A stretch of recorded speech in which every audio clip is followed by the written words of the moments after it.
Hello बच्चों, आज हमारा पाठ कौन सा है? पाठ है हमारा अब कहाँ दूसरे के दुख से दुखी होने वाले। हमारी पाठ्य पुस्तक स्पर्श का पाठ है कौन सा?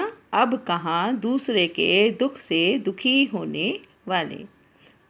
तो ये पाठ के शीर्षक से ही स्पष्ट हो रहा है कि लेखक को क्या है, अब एक ऐसा दुख है कि अब जैसे पहले लोग दूसरे के दुख से दुखी होते थे, अब कहाँ दूसरे के दुख से दुखी होने वाले। अब दूसरे के दुख से दुखी होने वाले लोग क्या हैं? बहुत ही कम रह गए हैं। तो अब इस पाठ में लेखक क्या कहना चाहता है? तो इस पाठ में क्या कहना चाहता है कि कुदरत ने यह धरती उन तमाम जीवधारियों के लिए अता फरमाई थी जिन्हें खुद उसी ने जन्म दिया था। जो ईश्वर ने क्या किया था, ये पूरी की पूरी धरती सभी जीवधारियों के लिए बनाई थी।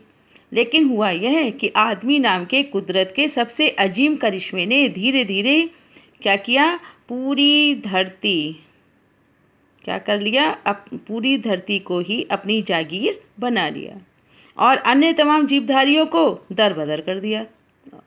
नतीजा यह हुआ कि अन्य जीवधारियों की या तो नस्लें खत्म हो गईं, तब उनकी पूरी की पूरी प्रजातियां खत्म हो गईं, या उन्हें अपना ठौर ठिकाना छोड़कर कहीं और जाना पड़ा। फिर आज भी वे एक आशियाने की तलाश में मारे मारे फिर रहे हैं।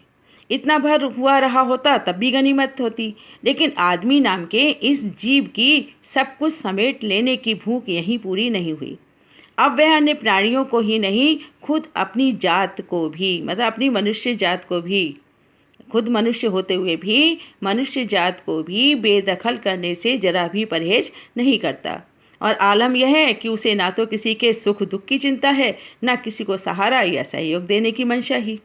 और अगर आपको यकीन ना आता हो तो इस पाठ को पढ़ लीजिए और साथ में फिर ये भी याद कर लेना कि आपके अपने आसपास के लोगों को, और बहुत संभव है कि इसे पढ़ते हुए आपको ऐसे बहुत लोग याद आ जाएंगे जो कभी ना कभी किसी ना किसी के प्रति वैसा ही बर्ताव करते रहे हों जैसा इस पाठ में बताया गया है। तो लेखक का क्या कहना है कि अब कहाँ दूसरे के दुख से दुखी होने वाले। तो बात यहाँ आती है पुराने लोगों की।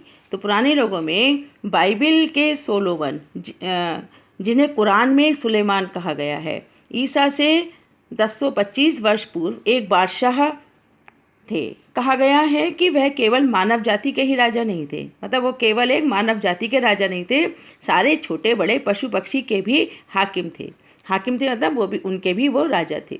वह इन सबकी भाषा भी जानते थे, जितने भी पशु पक्षी थे वो उन सबकी भाषा भी जानते थे। एक दफ़ा सुलेमान अपने लश्कर के साथ एक रास्ते से गुजर रहे थे। रास्ते में कुछ चींटियों ने घोड़ों की टापों की आवाज़ सुनी तो डर कर एक दूसरे से कहा, आप जल्दी से अपने अपने बिलों में चलो, फौज आ रही है। सुलेमान उनकी बातें सुनकर थोड़ी दूर पर रुक गए और चींटियों से बोले, घबराओ नहीं, सुलेमान को खुदा ने सबका रखवाला बनाया है। मैं किसी के लिए मुसीबत नहीं हूँ, सबके लिए मोहब्बत हूँ। चींटियों ने उनके लिए ईश्वर से दुआ की और सुलेमान अपनी मंजिल की ओर बढ़ गए। ऐसी एक घटना का जिक्र और भी आता है, वो है सिंधी भाषा के महाकवि शेख अयाज ने अपनी आत्मकथा में किया है। उन्होंने लिखा है, एक दिन उनके पिता कुएं से नहाकर लौटे। माँ ने भोजन परोसा। उन्होंने जैसे ही रोटी का कौर तोड़ा, एक रोटी का टुकड़ा जैसे ही तोड़ा, उनकी नज़र अपनी बाजू पर पड़ी, उनकी नज़र अपने हाथ पर पड़ी और वहाँ एक काला चोटा रेंग रहा था, जिसे आप चींटा कहते हैं ना। तो चिमटा जो था वो रेंग रहा था। वह भोजन छोड़कर उठ खड़े हुए। माँ ने पूछा, क्या बात है, भोजन अच्छा नहीं लगा? शेख अयाज के पिता बोले, नहीं, यह बात नहीं है। मैंने एक घर वाले को बेघर कर दिया है। उस बेघर को कुएं पर उसके घर छोड़ने जा रहा हूँ। बाइबिल और दूसरे पावन ग्रंथों में नूह नाम के एक पैगंबर का जिक्र मिलता है। जो बाइबिल है और जो दूसरे पावन ग्रंथ हैं, जो पवित्र ग्रंथ हैं, जैसे बाइबिल है और कुरान है, गीता है, इस टाइप के जो हैं, तो उनमें क्या है, एक नूह नाम के पैगंबर का जिक्र मिलता है। उनका असली नाम लश्कर था, उनका जो रियल नाम था वो लश्कर था, लेकिन अरब में उनको नूह के लक़ब से, लक़ब होता है एक पद, जैसे प्रधानमंत्री का पद, मुख्यमंत्री का पद, उसमें कोई भी व्यक्ति बैठता है तो लक़ब क्या है, एक पद का नाम है। तो नूह के लक़ब से याद किया है। वह इसलिए वो भी क्यों याद किया है कि आप सारी उम्र रोते रहे। मतलब उनका काम क्या था, उन्होंने क्या किया था, सारी उम्र रोते रहे थे। उस रोने के की वजह क्या थी, इसका कारण था एक जख्मी कुत्ता था। नूह के सामने से एक बार एक घायल कुत्ता गुजरा। नूह ने उसे दुत्कारते हुए कहा, दूर हो जा गंदे कुत्ते। इस्लाम में कुत्तों को गंदा समझा जाता है। कुत्ते ने उनकी दुत्कार सुनकर जवाब दिया, ना मैं अपनी मर्जी से कुत्ता हूँ, ना तुम अपनी पसंद से इंसान हो। बनाने वाला सबका तो एक ही है। मिट्टी से मिट्टी मिले, खो के सभी निशान, किसमें कितना कौन है, कैसे हो पहचान। मतलब जब हमारा शरीर क्या होता है, जब आत्मा उसका साथ छोड़ देती है तो शरीर हमारा मिट्टी हो जाता है। तो मिट्टी जो है वो मिट्टी में जब मिल जाती है तो कैसे हो जाती है, वो अपनी सभी निशान खो देती है। ना तो वहाँ किसी का कोई धर्म का कोई चिन्ह नहीं रह जाता। और किस में कितना कौन है, कैसे हो पहचान, और कौन सी मिट्टी में कौन सा धर्म का चिन्ह है, फिर अब कौन पहचान सकता है। अर्थात कहने का मतलब क्या है कि मिट्टी होने के बाद जो मिट्टी शरीर हो जाता है तो फिर वो क्या हो जाता है, उसकी फिर सारी पहचान समाप्त हो जाती है। ये पहचान कब तक रहती है हिंदू मुस्लिम सिख ईसाई की, जब तक कि हम जिंदा हैं। और मरने के बाद हमारे शरीर पर जो निशानियां हैं, जब वो मिट्टी में हम दफना देते हैं फिर वो सारी निशानियां खत्म हो जाती हैं। नूह ने जब उसकी बात सुनी और दुखी हो मुद्दत तक क्या हुआ, वो रोने लगे, रोते रहे। मतलब मुद्दत तक, मतलब बहुत लंबे समय तक वो रोते रहे उस बात को सुन करके। महाभारत में युधिष्ठिर का जो अंत तक साथ निभाता नजर आ रहा था। जब महाभारत में युधिष्ठिर जब जीत गए थे तो क्या हुआ था, जब वो पहाड़ों पर निकल गए थे अंतिम अपनी यात्रा के समय में, तो युधिष्ठिर के साथ सभी उनके कौन थे, भाई थे, उनकी पत्नी थी। तो ये लोग जो थे, तो लास्ट में कौन बचा था, युधिष्ठिर के साथ केवल उनका कुत्ते ने ही साथ दिया था। बाकी सभी धीरे धीरे क्या हुए थे, शरीर मतलब छोड़ते जा रहे थे। वह भी प्रतीकात्मक रूप में एक कुत्ता ही था। वो भी प्रतीक के रूप में क्या था, एक कुत्ता ही था। सब साथ छोड़ते गए तो केवल वही उनके एकांत को शांत कर रहा था। दुनिया कैसे वजूद में आई, मतलब ये दुनिया का अस्तित्व कैसे आया, ये पहले क्या थी, किस बिंदु से इसकी यात्रा शुरू हुई, इन प्रश्नों के उत्तर विज्ञान अपनी तरह से देता है। मतलब विज्ञान तो अपनी तरह से बताता है कि ये दुनिया की शुरुआत कैसे हुई, कैसे सब लोग बढ़ते गए। लेकिन धार्मिक ग्रंथ अपनी अपनी तरह से, और धार्मिक ग्रंथ अपनी अपनी तरह से बताते हैं। संसार की रचना भले ही कैसे हुई हो, लेकिन धरती किसी एक की नहीं है। तो ये संसार की रचना भले ही कैसे भी हुई हो, कोई भी कारण हो, लेकिन ये जो धरती है ना, ये किसी एक की नहीं है। इसमें पंछी, मानव, पशु, नदी, पर्वत, समंदर आदि की इसमें बराबर की हिस्सेदारी है। यह और बात है कि इस हिस्सेदारी में मानव जाति ने अपनी बुद्धि से बड़ी बड़ी दीवारें खड़ी कर दी हैं। पहले पूरा संसार एक परिवार के समान था, अब टुकड़ों में बंटकर एक दूसरे से दूर हो चुका है। पहले बड़े बड़े दालानों आंगनों में सब मिलजुल कर रहते थे, अब छोटे छोटे डिब्बे जैसे घरों में जीवन समेटने लगा है। फ्लैट सिस्टम आ गए हैं, छोटे छोटे डिब्बे जैसे घर हो गए हैं। तो बढ़ती हुई आबादियों ने समंदर को पीछे सरकाना शुरू कर दिया है, पेड़ों को रास्तों से हटाना शुरू कर दिया है। फैलते हुए प्रदूषण ने पक्षियों को बस्तियों से भगाना शुरू कर दिया है। बारूदों की विनाश लीलाओं ने वातावरण को सताना शुरू कर दिया है। अब गर्मी में ज़्यादा गर्मी, बेवक्त की बरसातें, क्या होता है, अब गर्मी में ज़्यादा गर्मी होती है, बेवक्त की बरसात होती है, कभी भी बरसात हो जाती है। जलजले क्या होते हैं, जलजले ये जो भूकंप होते हैं ना, अचानक बरसात आ जाती है, अचानक भूकंप आ जाता है, बाढ़ें आ जाती हैं, तूफान आ जाते हैं, और नित्य नए रोग और नए नए रोग मानव व प्रकृति के इसी असंतुलन के परिणाम हैं। मतलब मानव और प्रकृति इन दोनों के बीच जो असंतुलन हो गया है ना, इस असंतुलन के क्या हैं, कौन से परिणाम हैं इस असंतुलन के, ये परिणाम है कि गर्मियों में ज़्यादा गर्मी पड़ती है और बेवक्ती की बरसात होती है, भूकंप आते हैं, बाढ़ें आती हैं, तूफान होते हैं, और नए नए रोगों का जन्म होता है। नेचर की सहन शक्ति की एक सीमा होती है, जैसे हमारी भी सहन शक्ति की एक सीमा होती है ना, वैसे ही नेचर की मतलब प्रकृति की भी सहन शक्ति की एक सीमा होती है। नेचर के गुस्से का एक नमूना क्या था, कुछ साल पहले मुंबई में देखने को मिला था। कहाँ मिला था, मुंबई में देखने को मिला था। और यह नमूना इतना डरावना था कि बम्बई निवासी डर कर अपने अपने पूजा स्थल में अपनी खुदाओं से प्रार्थना करने लगे थे। कई सालों से बड़े बड़े बिल्डर क्या कर रहे थे, समंदर को पीछे धकेल कर उसकी ज़मीन को हथिया रहे थे। बेचारा समंदर लगातार सिमटता जा रहा था। समंदर अपने आप को बेचारा पीछे करता जा रहा था। पहले उसने अपनी फैली हुई टांगें समेटी, थोड़ा सिमट कर बैठ गया, फिर जगह कम पड़ी तो उकड़ू बैठ गया, फिर खड़ा हो गया।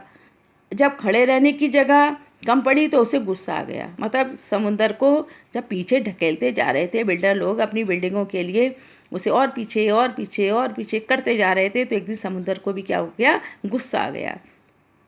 जो जितना बड़ा होता है उसे उतना ही कम गुस्सा आता है। कहते हैं कि जो जितना ऊंचा होता है, जो जितना बड़ा होता है, जो जितना महान होता है, उसको उतना ही कम गुस्सा आता है। लेकिन जब गुस्सा आता है तो फिर उसका गुस्सा बहुत ही भयंकर होता है, परंतु आता है तो रोकना मुश्किल हो जाता है। और यही हुआ। उसने एक रात अपनी लहरों पर दौड़ते हुए क्या किया, 3 जहाज़ों को उठाकर बच्चों की गेंद की तरह 3 दिशाओं में फेंक दिया। एक वर्ली के समुद्र के किनारे पर आकर गिरा, दूसरा बांद्रा में कार्टा रोड के सामने औंधे मुंह, और तीसरा गेटवे ऑफ इंडिया पर टूट फूट कर सैलानियों का नज़ारा बना। बावजूद कोशिश वे फिर से चलने फिरने के क्या हुए, काबिल नहीं हो सके। कितनी भी फिर उनको दोबारा से चलने फिरने की मतलब उनको ठीक करने की कोशिश की गई, लेकिन फिर वो ठीक नहीं हुए। मेरी माँ कहती थी, सूरज ढले आंगन के पेड़ों से पत्ते मत तोड़ो, पेड़ रोएंगे।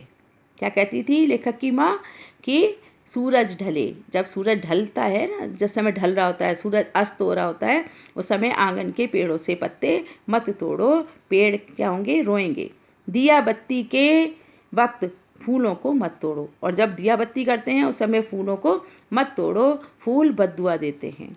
दरिया पर जाओ तो उसे सलाम किया करो। जब कभी कहाँ जाओ, दरिया मतलब नदी वगैरह जो होती है उस पर जाओ तो उसको सलाम किया करो, वह खुश होता है। कबूतरों को मत सताया करो, वे हजरत मोहम्मद को अजीज हैं, उन्हें अपनी मजार के नीले गुंबद पर घोंसले बनाने की इजाज़त दे रखी है। मुर्गे को परेशान नहीं किया करो, वह मुल्ला जी से पहले मोहल्ले में अजान देकर सबको सवेरे जगाता है। सबकी पूजा एक सी, अलग अलग है रीत। क्या कहा है लेखक ने कि सबकी जो पूजा है वो एक है और अलग अलग है रीत, मतलब उसको पूजा करने का तरीका अलग अलग है। मस्जिद जाए मौलवी, कोयल गाए गीत।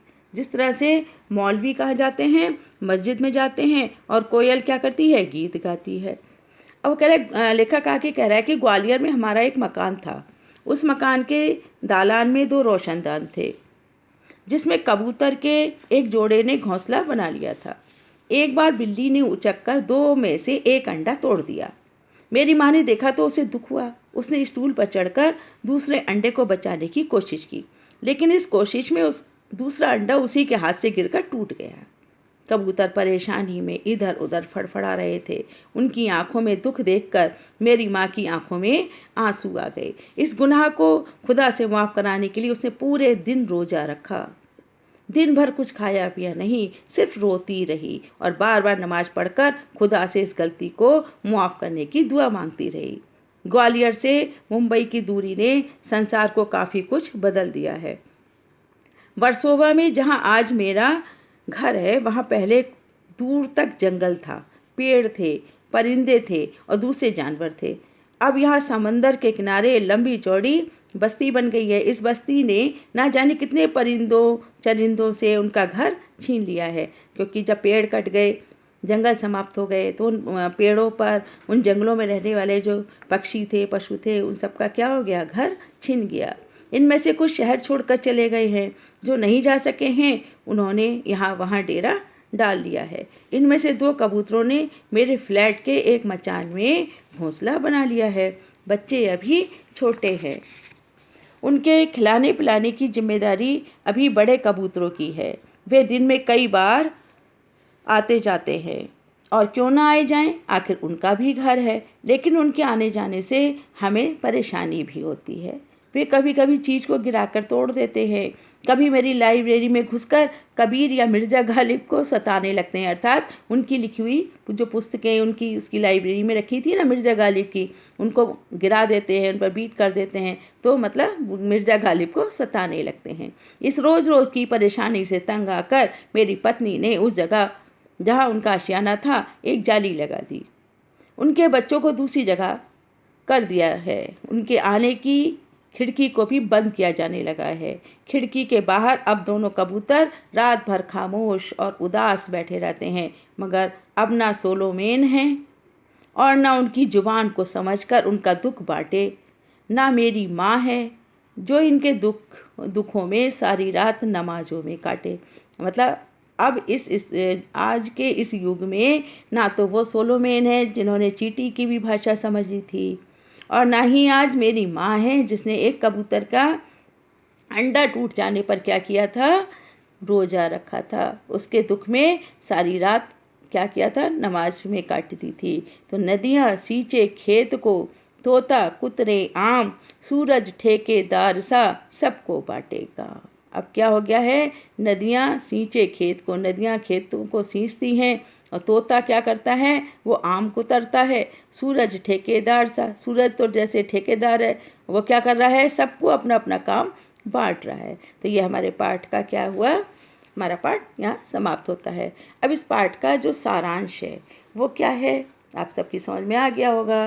पाठ में क्या है कि इस पाठ का सारांश क्या है कि एक क्या था, बाइबल के में एक सोलोमेन थे, उनको कुरान में उनको सुलेमान कहा गया, और वे ईसा की 1025 वर्ष पूर्व एक बादशाह थे। वे मानव जाति के साथ साथ पशु पक्षियों के भी बादशाह थे। उन सबकी भाषा समझते थे, वो चींटियों की भी भाषा समझते थे, और उनके लिए भी उनके दिल में बहुत प्यार था। और क्या था, एक और घटना आती है किसकी, शेख अयाज सिंधी की, जो सिंधी भाषा के महाकवि थे। उनके पिता ने क्या किया था, एक काले चींटे को उसके घर तक छोड़ ले गए थे जब वो कुएं पर पानी लेने गया था। दूसरी घटना यह आती है, अब आगे क्या है इस पाठ में कि बाइबल और दूसरे पवित्र ग्रंथों में एक नूह नामक पैगंबर का जिक्र आता है ना, और उनका असली नाम क्या है, लश्कर था। नूह नाम का पैगंबर का जिक्र तो आता है, लेकिन उनका जो असली नाम था वो क्या था, लश्कर था। ठीक है, तो लश्कर, ये नूह ने एक बार एक घायल कुत्ते को दुत्कार दिया था। तब कुत्ते ने जवाब दिया था कि ना तो मैं अपनी मर्जी से कुत्ता हूँ, ना ही तुम अपनी पसंद से इंसान बने हो। जब नूह ने यह बात सुनी थी तब वो दुखी होकर बहुत लंबे समय तक रोए थे। तो प्रश्न उठता है कि दुनिया अस्तित्व में कैसे आई, यात्रा कहाँ से शुरू हुई।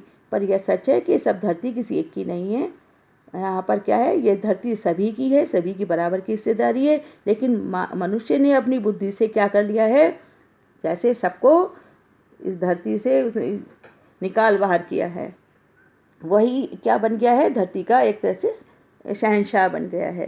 कि वो उसका मानना है कि धरती क्या है, मेरी है, और वो इंसानों की भी धरती छीनने से बाज नहीं आता है। जो करीब लोग होते हैं उनको भी डरा धमका करके उनकी भी ज़मीनों को क्या कर लेता है, हथिया लेता है। तो इस तरह से इंसान ने क्या किया, समुंदर को भी पीछे ढकेला, सब कुछ किया।